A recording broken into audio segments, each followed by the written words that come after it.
অনিরাপদ বিদেশি প্রাণী সম্পদ সরকার আমদানি করতে চায় না বলে জানিয়েছেন মৎস্য প্রাণী সম্পদ উপদেষ্টা ফরিদা আখতার।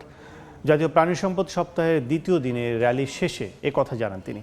সকালে মানিক মিয়া অ্যাভিনিউ থেকে র্যালিটি শুরু হয়ে শেরেবাংলা নগরের পুরাতন বাণিজ্য মেলা প্রাঙ্গণে গিয়ে শেষ হয়।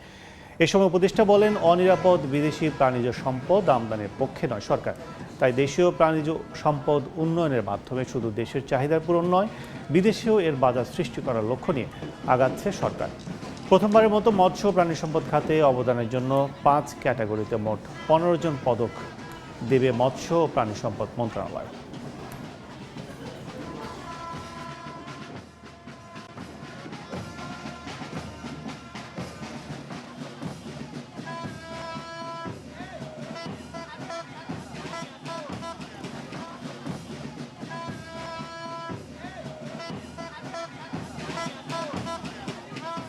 জাতীয় প্রাণী সম্পদ সপ্তাহটা করে আমরা সারা বাংলাদেশে একটা বার্তা দিতে পারছি যে খাদ্য উৎপাদনের বা খাদ্য নিরাপত্তার প্রশ্নে এবং নিরাপত্তার প্রশ্নে মানে খাদ্যের প্রশ্নে আমরা অনেকখানি অগ্রগতি সাধন করেছি এবং আমরা এই ব্যাপারে খুব সতর্কভাবে এগিয়ে যাচ্ছি।